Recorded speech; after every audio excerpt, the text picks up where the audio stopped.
Imana abantu bose bari guherekeza umwana wanjye ntacyaha nari muziho gatoya ni umwana wa kane wanjye yarinda abana ba hano mu nkambi bakoraga nta dore nari muziho none bibaye ngombwa ko atabaruka uwa kabiri nimugoroba saa moya naragiye afite telefone yanjye nakirurimo ndaza nsanga aryamye ihereza telefone yanjye akeneye isume umwana ntabwo yaragwanye ambwira ngabo kuki wareze nta n'urugo uje mu buryo kureba ibintu byo mu rugo inateka ikimushunga umwana ntagira amagambo ntiyigeze ansubiza na rimwe nanjye ndagenda kwa muganga ababyeyi barakara Teguye Devo kuburyo yadukunze Yasize ubwiza bwe mw'ijuru yitangira kudupfira azanezerwa n'agaruka kujyana abo yacunguye nibazasanga barima so bamaze kumwitegura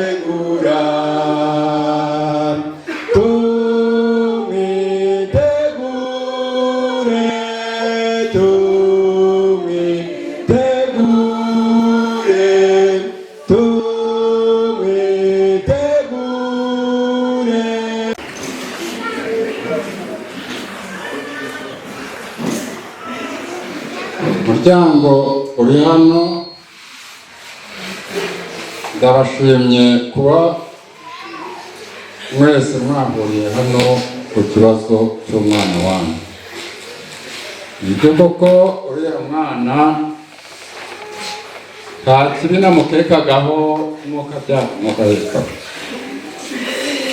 none rero bibaye ngombwa ko Imana imuhamagara ndivuge menshi mwifurije kuzagerayo iyo agiye amahoro. Murakoze murakabyara Imana igafasha.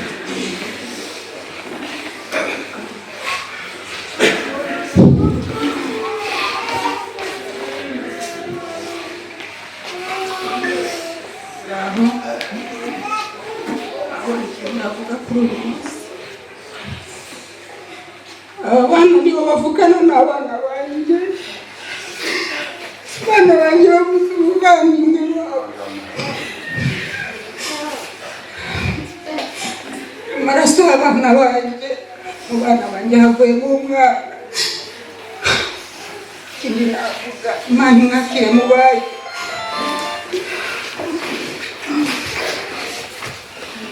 Murakoze ngabo umusaza wanjye, ngabo yari n'inshuti yanjye, ngabo kwa kabiri yaraje nijoro anyura mu rugo yije ajya mu nzu ndamubwira mbese ngabo wareba ibiryo kare atayatera hasi ambwira mbese none ugiye he, ambwira ngo agiye kuryama ndamubwira mbese ugiye kare wareka ukabanza wareka ukaza hano tukaganiraho gatoya. Arambwira ngo reka ngo araje ko hari abantu bari kumushaka. Ngabo yaragiye ntabwo yagarutse, ariko ikintu cyatubabaje Ngabo yagiye kuryama ntabwo yabyumva ari kubabara, nubwo yarwaye basi ngo tumubirindure tumenye ko yarwaye, yumvishije ngo yapfuye ibyo byonyine. Gusa Ngabo nagenda amukundana iri n'umwana mwiza, hari icyaha twamubara nk'umwana w'ikindi, umwana utavuga. Namubwira ati se Ngabo nkumbuye ibiryo watetse wambabarira ugateka? Ati nta kibazo. Ngabo agateka, amara guteka akabona nzaniye ibiryo ku meza, namubwira ngo dusangire akambwira ngo arahaze, we yari ashaka kuntekera. None aragiye nta n'undi uzabona kumbwira ngo nagende nta kundi nimuhumugisha. ikibi cyose tugiye kwanga ibye kuko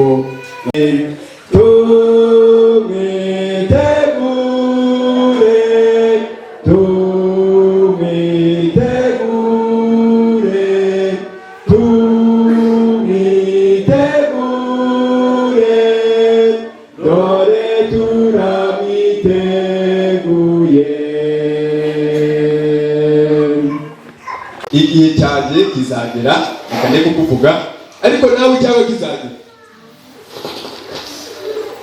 kizagera nje ku buriri bwanjye. Uburiri buvuzwe si ubundi ni igituro njibemo kugeza Kristo agarutse. Ariko Kristo nagaruka ubwo yowe yaraguwe nabi, yarahugiye n'intambara y'isi. Turahangaha imitima irashavuye, ariko tumvise ko ijambo ryawe rihumure kuri twe. Uraduhumurije binyuze mu ijambo ryawe, uhabwe icyubahiro. Twongeye kumva ko umunsi umwe abakiranutsi bazongera kubaho iherezo. Reka twifuze kuzaboneka muri ubwo bugingo butazagira iherezo, kugira ngo nubwo tubura abacu muri kandi ubwo tugiye gukomeza kwerekeza kuri gahunda yo guherekeza umwana wacu, komeza ubane natwe izina rya Yesu. Amen.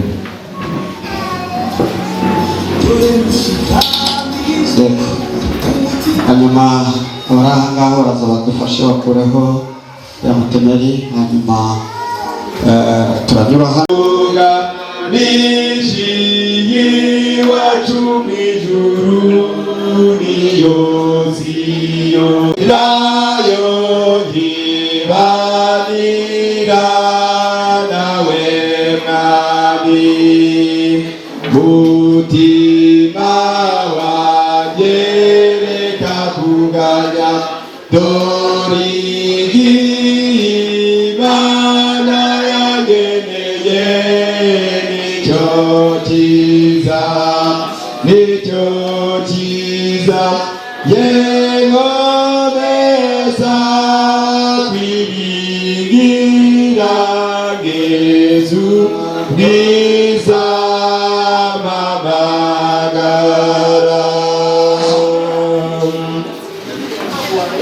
abafashe bavaho Umukiza aranyobora biramagije rwose, sinshidikanya impuhwe ze kuko byazibonaho. Amahoro yo mw'ijuru yanyuzuye umutima, sinzatinya na hatoya kuko Yesu anyobora. Sinzatinya na hatoya kuko Yesu anyobora.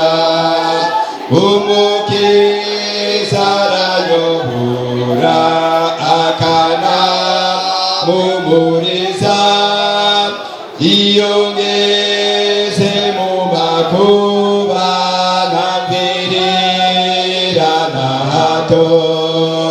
Mbona nubwo nateguza yanamira akamfasha, ahora yitaho iteka ntacyo nzamuburana. Ahora yitaho iteka ntacyo nzamuburana.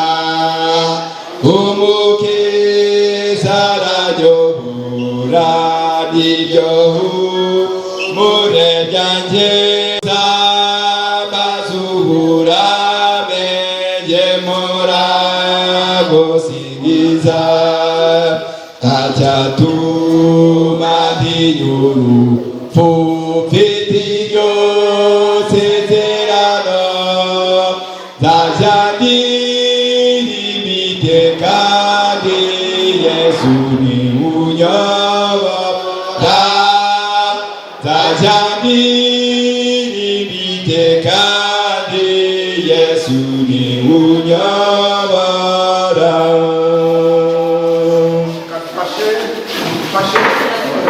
Karafatira irembo.